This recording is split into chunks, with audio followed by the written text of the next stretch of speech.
It'll be 24 years when I retire next month. Does it feel like more than 2 decades?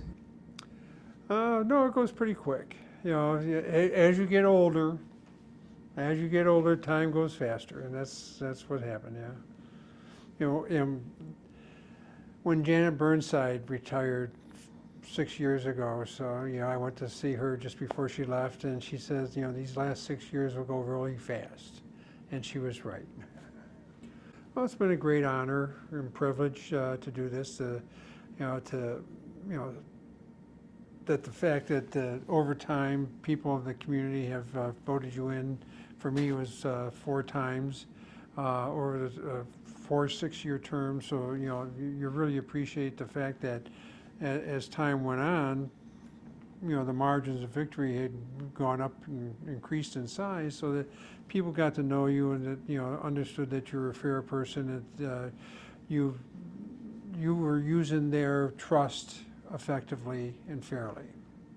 I started law school in '73 and graduated in '76. I then went into private practice, and I practiced with Bob Zashin and Larry Rich, and the firm had various names over the time, including Zashin and Rich and Sutula, Zashin, Rich, Sutula, and Monastra. Things progressed, and eventually I went on my own for the last 6 years before I became a judge. And so the total time was 24 years in private practice, primarily in domestic relations. And I was a member of the American Academy of Matrimonial Lawyers, which is a premier group of attorneys. And domestic relations, I thought, helped tremendously in framing how you look at being a judge, because in domestic they always say that you have the best people acting their worst, and in criminal law you have the worst people trying to act their best. So you have an experience in trying to understand people's motivations and how they're trying to present themselves to the court, and it helps you, I think, in understanding a situation. Why did you want to be a judge? Well, the practice of domestic relations in Cuyahoga County is very contentious. It's not a real collegial type of thing, although the American Academy is. But it's tough work. It's to me, domestic relations attorneys are doing yeoman service. They are doing the most difficult work. Trying to create a situation where you can divide a family, but still remain whole enough that they can, have the relationships with their children or themselves as necessary to, further the needs of their family. And sometimes, the attorneys get in the way of that. I always try to, make sure that, the thing didn't get so vitriolic that families can't coexist with each other, because they have to be able to do that afterwards. And after a while, you got to the point where, visitation matters would, wear on you especially during the holidays, and, you'd hear about things cropping up and whatever. And, just like, but it's an ambition that every attorney has probably when they go through law school to, become a judge, to do it right according to you. What's your fondest memory of being on the bench?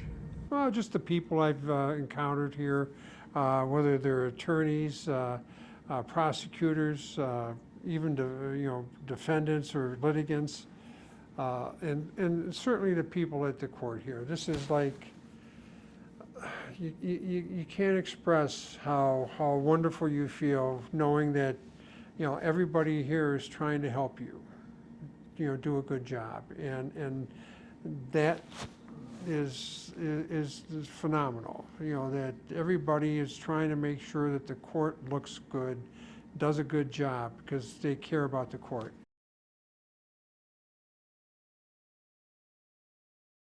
There's sentencing rules and restrictions that have come into play and stuff.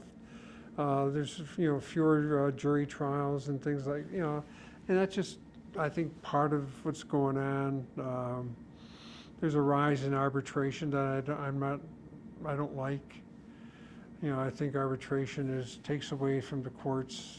There's all sorts of little things like that, but nothing dramatic. I don't feel anything dramatic has changed. How about the bench itself? Well, I mean, when I first started, we were a pretty young bench, and over 24 years, we started to grow older. And this year, 5 of us are retiring.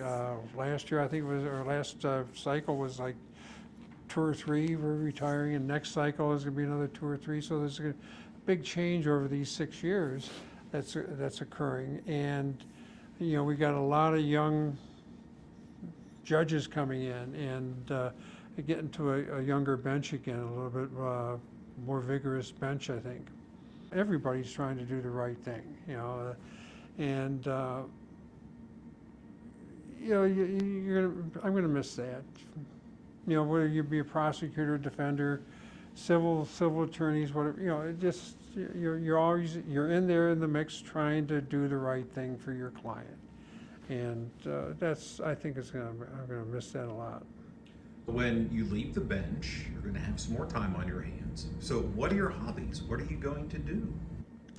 Well, my wife is threatening to make a list of things that she wants me to get done, you know, and our house is probably 90% done, and that's 100% if you ask me. And so, but you know, there's things to do, stuff like that. You know, and my son makes furniture, so I'm thinking of, you know, helping him and stuff. He's, you know, his shop is right in the neighborhood, a couple blocks away.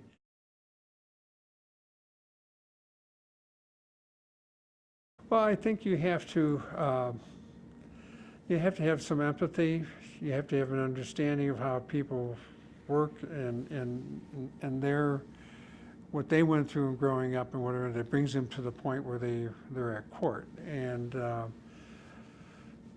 know, there are certain people that just deserve to go to prison. You know, there's no question about it. You know, the big problem is what do you do with the people who are on the fringe there? You know, how much of a leeway do you give them? How much opportunity do you have for them to demonstrate to you that, you know, they can change their lifestyle and what they do?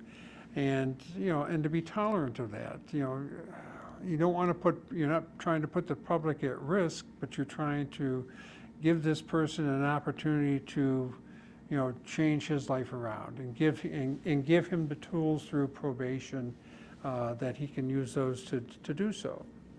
Now, to what extent that actually happens, you know, people need to do studies on that. But, you know, you can't stop trying.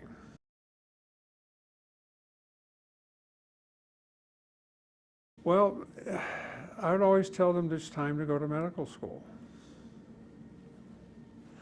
I mean, the practice of law is not an easy job.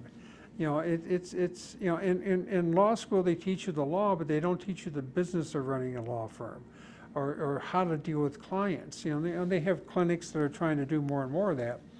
But that's still a little bit more of an artificial situation. But when you're out there and you got to make decisions on your own as to, you know, what to do for your client, it can be a very difficult and lonely place in doing that.